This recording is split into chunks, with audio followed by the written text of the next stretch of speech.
Hello everyone. आज हम लोग पढ़ने वाले हैं क्लास 12 की हिंदी की बुक आरोह से चैप्टर भक्तिन। आज हम लोग पार्ट 2 पढ़ने वाले हैं। पिछले क्लास में हमने पार्ट 1 पढ़ लिया था। आई होप आपने वो वीडियो देख ली है। तो चलिए पार्ट 2 शुरू करते हैं। यहाँ लिखा है, भक्तिन के जीवन का इतिवृत्त बिना जाने हुए उसके स्वभाव को पूर्णता या अंशतः समझना भी कठिन होगा। महादेवी वर्मा कहती हैं कि भक्तिन की जिंदगी का किस्सा, इतिवृत्त मीन्स किस्सा, बिना जाने हुए उनके स्वभाव को यानी उनके नेचर को पूरी तरह क्या थोड़ा सा भी समझना कठिन होगा। अब वो भक्तिन के बारे में बताती हैं। वो ऐतिहासिक झूसी में गांव प्रसिद्ध एक सूरमा की इकलौती बेटी ही नहीं, विमाता की किंवदंती बन जाने वाली ममता की छाया में भी पली है। यानी कि भक्तिन एक ऐतिहासिक जगह जिसका नाम था झूसी, वहाँ पर एक गांव है और उसी गांव में एक प्रसिद्ध पर्सन रहा करती थी, एक प्रसिद्ध व्यक्ति थे जो कि सूरमा थे यानी बहादुर थे। वो उनकी इकलौती बेटी ही नहीं थी बल्कि विमाता की किंवदंती बन जाने वाली, यानी कि विमाता मीन्स सौतेली माता। भक्तिन की माता सौतेली माता थी और किंवदंती का मतलब होता है किस्सा, दंत कथा। और वो अपनी सौतेली माता की कथा कहानी बन जाने वाली ममता की छाया में भी पली है, यानी कि उनकी माता सौतेली थी और अपनी सौतेली माता के ममता में भी वो पली है। 5 वर्ष की वय में उसे हंडिया ग्राम के एक संपन्न गोपालक की सबसे छोटी पुत्र वधू बनाकर पिता ने शास्त्र से 2 पग आगे रहने की ख्याति कमाई और 9 वर्षीय युवती की गौना देकर विमाता ने बिना मांगे पराया धन लौटाने वाले महाजन का पुण्य लूटा। चूँकि अब उनकी माता सौतेली माता थी और उनके जो पिता थे भक्तिन की 5 साल की उम्र में, वह मीन्स उम्र, भक्तिन के पिता ने भक्तिन की 5 साल की उम्र में उनकी शादी करवा दी थी और उन्होंने भक्तिन की शादी एक गांव जिसका नाम था हंडिया, वहाँ पर करवाई थी। वहाँ पर एक संपन्न गौपालक थे, एक सुखी संपन्न परिवार था, उनका एक छोटा बेटा था। उन्हीं के छोटे बेटे के साथ भक्तिन के पिता ने अपनी बेटी की शादी कर दी थी और इस तरह से वो शास्त्र से 2 पग आगे रहने की यानी 2 कदम आगे रहने की उन्होंने ख्याति कमाई, प्रसिद्धि कमाई।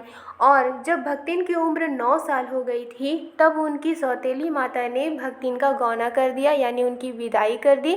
और जिस तरह से बिना मांगे ही पराया धन जो महाजन लौटाता है तो उसे कहा जाता है कि उसने पुण्य किया, पुण्य का काम किया। इसलिए यहाँ पर लिखा गया है कि भक्तिन की विदाई के बारे में उनके ससुराल वालों ने नहीं कहा था, लेकिन बिना कहे ही भक्तिन की जो सौतेली माता थी उन्होंने भक्तिन का गौना करवा दिया था और इस तरह से उन्होंने महाजन की तरह पुण्य लूटा। हालांकि यहाँ पर बिना मांगे पराया धन यहाँ पर भक्तिन को कहा गया है क्योंकि बेटी को हमेशा पराया धन कहा जाता है।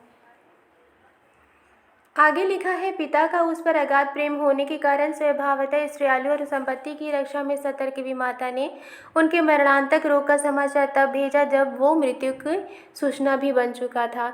यानी कि भक्तिन के पिता भक्तिन से बहुत ज़्यादा प्रेम किया करते थे और इसी वजह से जो उनकी सौतेली माता थी वो स्वभाव से क्या थी, स्त्रीयालु थी, यानी कि भक्तिन से जलन किया करती थी और वो हमेशा ये सोचती थी कि जो भी भक्तिन के पिता की संपत्ति है, उनकी जो वेल्थ है, उनकी जो दौलत है, उसकी रक्षा हो सके, यानी कि भक्तिन को वो ना मिले। और इसी वजह से वो हमेशा सतर्क रहा करती थी, एक्टिव रहा करती थी। और उस सौतेली माता ने इसी वजह से भक्तिन के पिता को जो रोग थी उनके रोग का समाचार उन्होंने भक्तिन को नहीं भेजा था जब भक्तिन अपने ससुराल में थी। और जब उन्होंने उस वक्त भक्तिन के पिता के बारे में समाचार उस वक्त भेजा जब उनके पिता की मृत्यु हो चुकी थी। रोने पीटने के अपशकुन से बचने के लिए सास ने भी उसे कुछ न बताया। अब भक्तिन की जो सास थी उन्होंने सोचा कि उनके पिता के बारे में अगर समाचार मिलेगा भक्तिन को तो वो रोएगी और इस वजह से अपशकुन होगा। और इसी वजह से इस अपशकुन से बचने के लिए भक्तिन की सास ने भी भक्तिन को कुछ नहीं बताया उनके पिता के बारे में। बहुत दिन से नहर नहीं गई सो जाकर देखावे, यही कहकर और पहना उठाकर सास ने उसे विदा कर दिया। लेकिन कुछ दिन के बाद भक्तिन की जो सास थी वो उन्होंने कहा कि बहुत दिन से तुम अपने नैहर नहीं गई हो, यानी अपने मायके नहीं आए गई हो, इसलिए जाओ जाकर देख आओ। और यही कहकर उन्होंने भक्तिन को पहनाया ओढ़ाया, यानी अच्छे अच्छे कपड़े पहनाए और उसे विदा कर दिया अपनी नैहर यानी अपने मायके। इस अप्रत्याशित अनुग्रह ने उसके पैरों में जो पंख लगा दिए थे वे गांव की सीमा में पहुंचते ही झड़ गए। यानी कि जब उनकी सास ने उन्हें उनके मायके भेजा था तो उनका खुशी का कोई ठिकाना नहीं था, मानो कि उनके पैरों में पंख लग गए हों और वो जल्दी से अपने पिता के पास जाना चाहती थी, उनसे मिलना चाहती थी। लेकिन जैसे ही वो गांव की सीमा में पहुंचती हैं, गांव की बॉर्डर में पहुंचती हैं, तो उनके जो पंख हैं, पैरों में पंख लगे हुए थे, यानी कि वो खुशी से अपने पिता के घर की तरफ जा रही थी, तो उनकी खुशी ख़त्म हो जाती है। हाय लक्ष्मण अब आई की अस्पष्ट पुनरावृत्तियाँ और स्पष्ट सहानुभूतिपूर्ण दृष्टियाँ उसे घर तक ठेल ले गईं।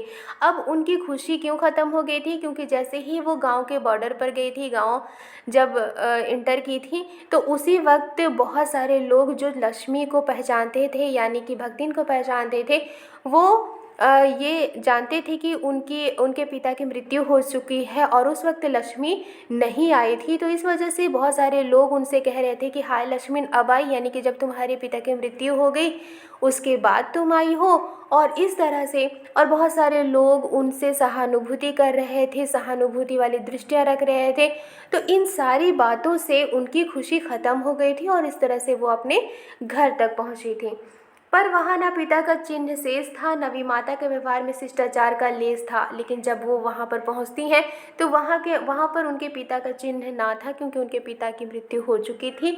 ना भी माता के व्यवहार में शिष्टाचार का लेस था और उनकी जो सौतेली माता थी उनकी बातों में भी शिष्टाचार नहीं था, उनकी बातों में भी मैनर्स नहीं था, उनके व्यवहार में भी शिष्टाचार नहीं था।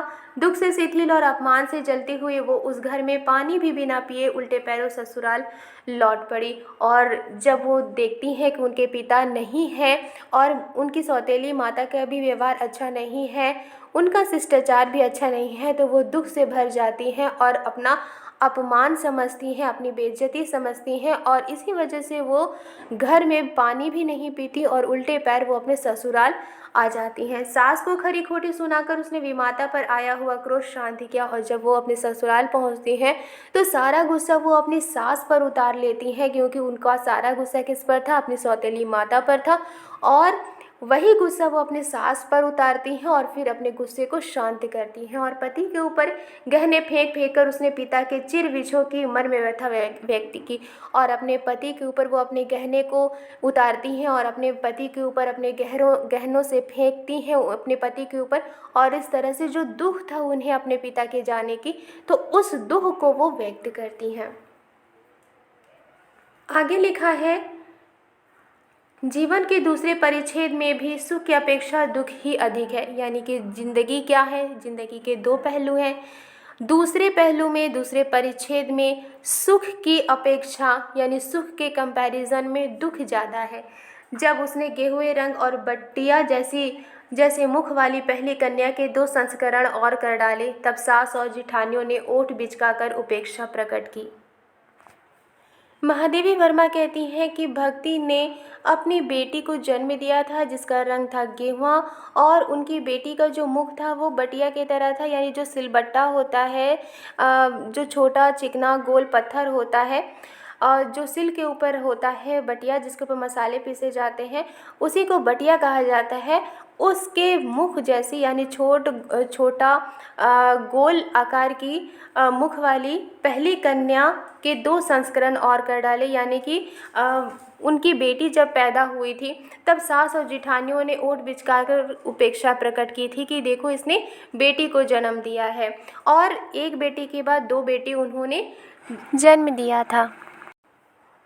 उचित भी था, क्योंकि सास 3-3 कमाओ वीरों की विधात्री बनकर मचिया के ऊपर विराजमान पुरखिन के पद पर अभिषिक्त हो चुकी थी और दोनों जिठानियां काकभूषणी जैसे काले लालों की क्रमबद्ध सृष्टि करके इस पद के लिए उम्मीदवार थी।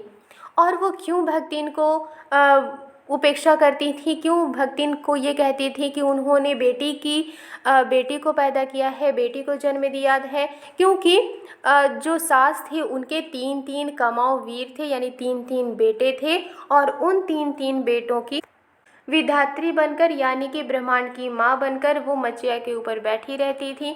और दोनों जिठानियाँ जो थी, उनके जो बेटे थे, उनके बेटे काले काले थे और इस पद के लिए उम्मीदवार थी, यानी कि वो भी मचिया के ऊपर बैठने के लिए उम्मीदवार थी। इसका मतलब है कि जिसका बेटा है वो राज करेगी और जिसकी बेटी होती है उसकी उपेक्षा की जाती है। छोटी बहू के लीक छोड़कर चलने के कारण उसे दंड मिलना आवश्यक हो गया। लीक छोड़कर यानी कि सास के भी बेटे थे और दोनों जिठानियों के भी बेटे थे, और इस वजह से उनके बेटे थे और भक्तिन की बेटियां थीं, इसीलिए यहाँ पर लिखा है लीक छोड़कर, यानी कि भक्तिन को भी बेटा होना चाहिए लेकिन उनकी बेटी पैदा हुई थी। इस वजह से लिखा है यहाँ कि छोटी बहू के लीक छोड़कर चलने के कारण उसे दंड मिलना आवश्यक हो गया। इसी वजह से उन्हें हमेशा ताना मिलता था, हमेशा उपेक्षा मिलती थी। जिठानियाँ बैठकर लोक चर्चा करती, यानी लोगों की चर्चा करती, और उनके कलूटे लड़के धूल उड़ाते, यानी उनके जो बेटे थे काले थे वो धूल उड़ाते, यानी हमेशा खेलते रहते थे। वो मट्ठा फेरती, कूटती पीसती रांधती और उसकी नन्ही लड़कियाँ गोबर उठाती। भक्तिन घर का सारा काम किया करती थी और उनकी नन्ही बेटियां गोबर उठाती थीं और कंडे पाथती, यानी कि जो उपले होते हैं वो बनाती। जिठानियाँ अपने भात पर सफ़ेद राब रखकर गाढ़ा दूध डालती और अपने लड़कों को औटते हुए दूध पर से मलाई उतार कर खिलाती थी। यानी जो जिठानियाँ होती थी वो क्या करती थी, भात पर दूध डालती थी और अपने बेटे को दूध पर से मलाई उतार कर खिलाती थी। वो काले गुड़ की डली के साथ कठौती में मट्ठा पाती और उसकी लड़कियां चने बाजरे की घुघरी चबाती। यानी कि जो भक्तिन थी वो काले गुड़ की डली के साथ कठौती में मट्ठा पाती, यानी कि उसके साथ वो मट्ठा मिलता था उन्हें, और उनकी जो लड़कियां थी वो चने बाजरे की घुघरी चबाती थी। जो चने बाजरे के जो स्नैक्स होते हैं वो चने बाजरे की जो रेसिपी होती है वो चबाती थी। नेक्स्ट क्लास में हम लोग पार्ट 3 पढ़ेंगे। वीडियो पसंद आई है तो लाइक एंड सब्सक्राइब करना मत भूलिएगा। मिलती हूँ नेक्स्ट वीडियो में। Thank you.